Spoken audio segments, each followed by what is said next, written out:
Alright, so excuse the noise of the cooling fan running, but let's say you want to do a little bit of stupid stuff off-road on your Africa Twin. How is it going to react?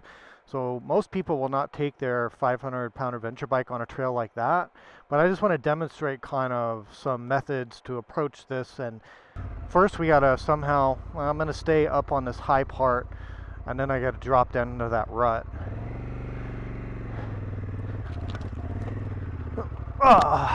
Whoa!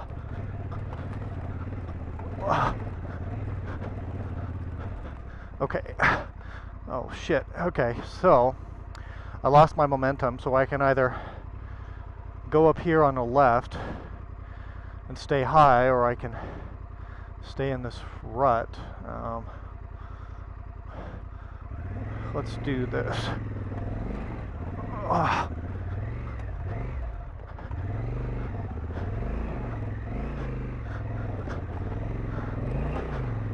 Yeah, the traction control, I think, is helping me quite a bit.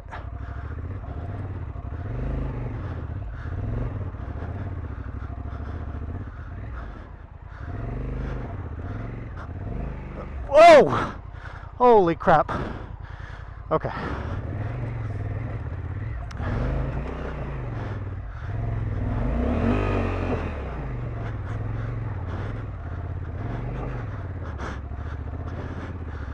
Whew. I told you this was gonna be ugly.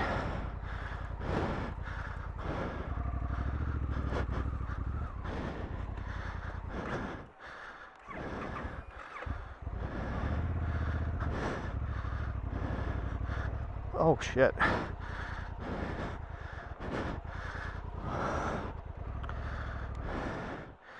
Yeah. Well, just gonna have to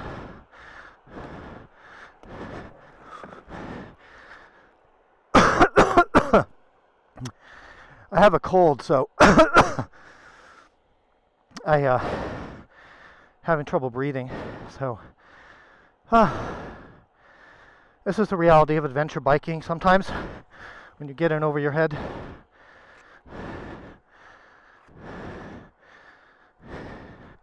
I should have stayed up there. So the mistake was, first of all, I don't have the right tire. Second of all, I should have stayed up here on the high line, stayed out of all this crap. That was a big mistake.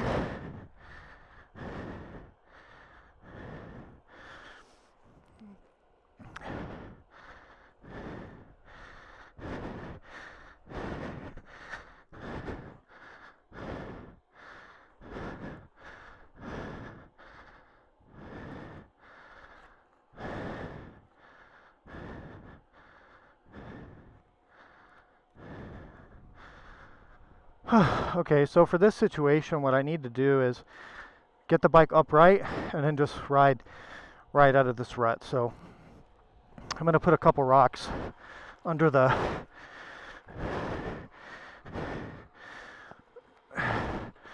tire here to help us a little bit.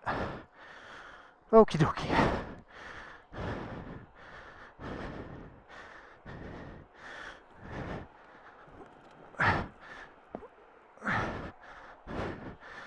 Okay. Now I gotta try to get up through here.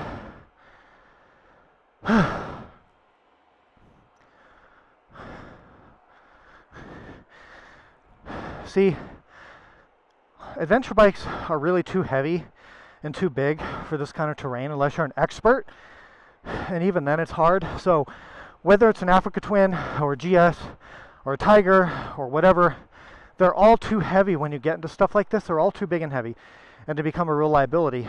The Africa Twin is a little bit top heavy, which makes things a little bit worse, but all adventure bikes are pigs off-road.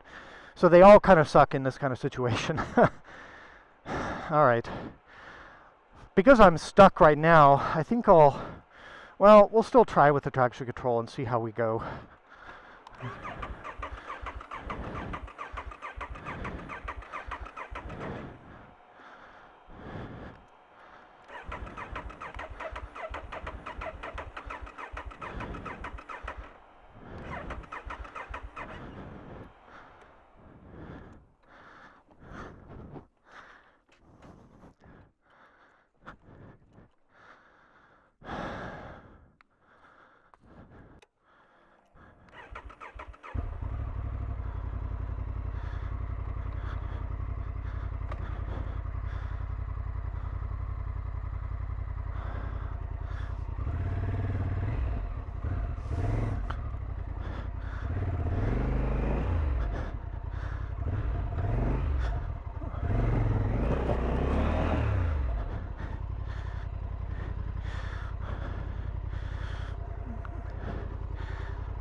So what I'm doing is I got the bike pretty good and stuck in here in this hole. Now I can't get out, and I'm not really physically strong enough to lift a 510-pound motorcycle up out of this by myself. So this is where you get into trouble on the adventure bikes, right? Because they're just too heavy to deal with it.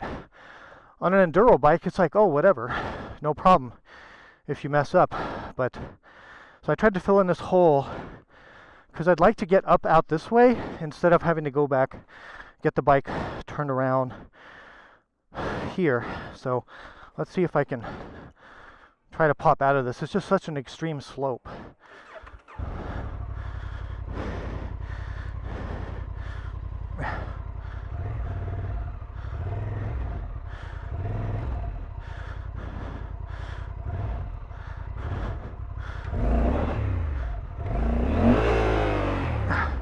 God damn it.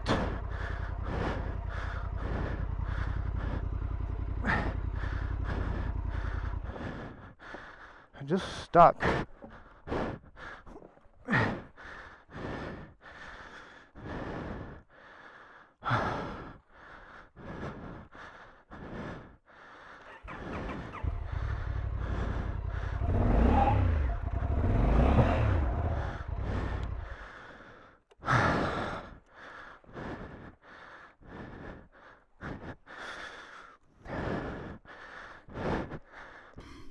I don't mean to make a big deal of this or be sensational. This is not that bad of a situation because I'm close to home and, I have water and I've been on this trail before. I kind of knew what I was getting into, but the mistake I made was, taking the wrong line.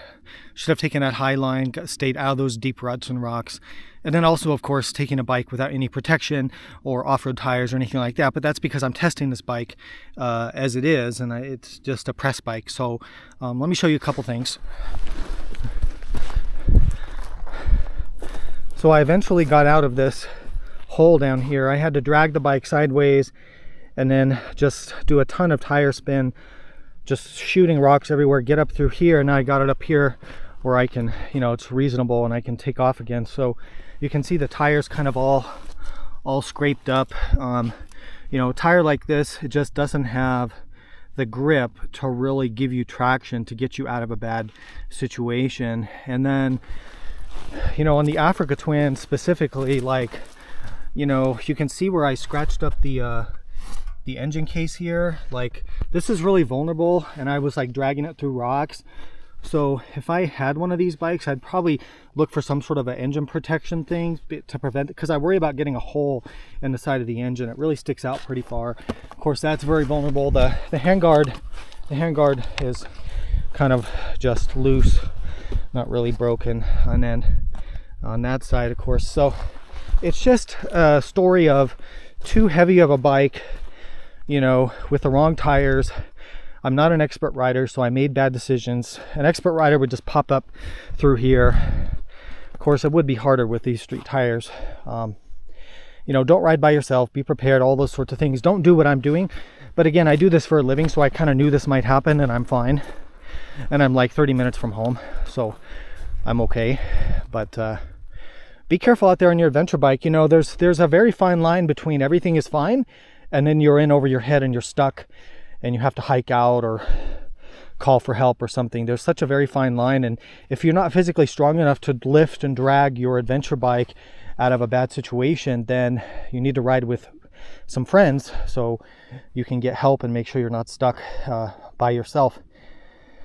All right, well, this is not the best day for me to be out here. It's almost 100 degrees Fahrenheit. I'm sick, I have a cold, I'm having trouble breathing, and anyway, but we're fine. So I'm going to continue with the test of the Africa Twin. Really, I'm going to kind of publish that as just a separate little video of about, when test rides go wrong or something, because that was not supposed to be part of the Africa Twin official review.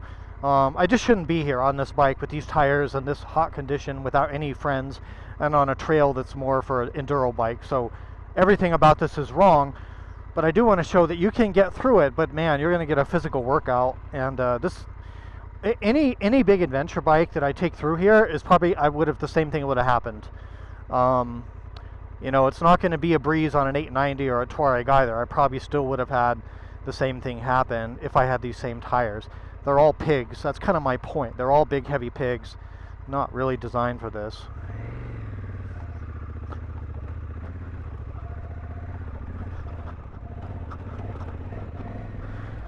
Whew, there we go. Okay, now just have to negotiate down this hill.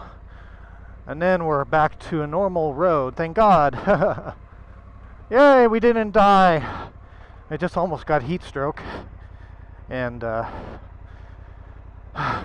this says 105 degrees on my bike. This is ridiculous. I mean, it's been this heat wave we're having in California. It's been over 100 degrees for the past week, every single day. And I live in the mountains. Like, it's not supposed to be that way. It's just horrible. Like, it's so hard for me to come out here and do my job when, you know, it's just like, the heat is unbearable. And it's just all day. And there's no clouds, no relief from it. And then you add off-road riding into the mix on a heavy bike. And man, I just feel like I'm just exhausted. Hey, I'll try to take the right line, hopefully.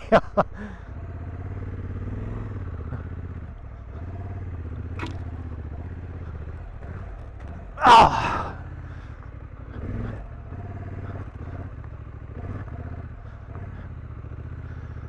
Yeah, see, this is really not the best place to take an adventure bike, honestly.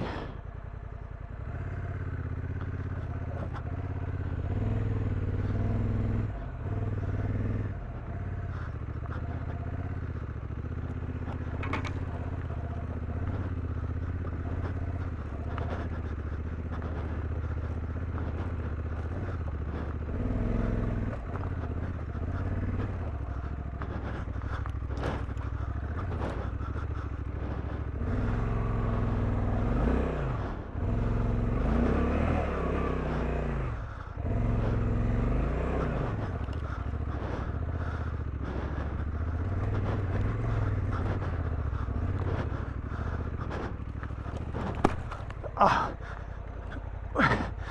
shit.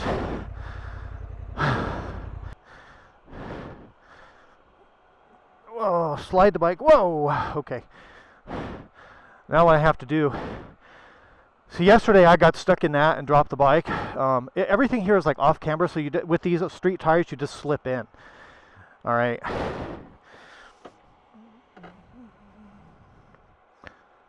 Fell into the rut. So the camera doesn't show it, but this is like a 30% gradient. It's incredibly steep even to walk.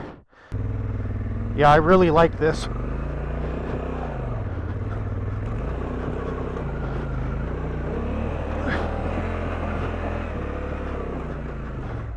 Woo! I'm really digging a trench, but man, so yeah, you got to turn traction control off for this because you need to get power.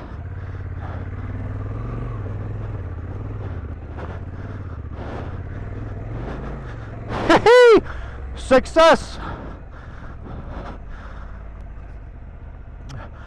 Overall, I found that to be a huge benefit to getting out of that sticky situation.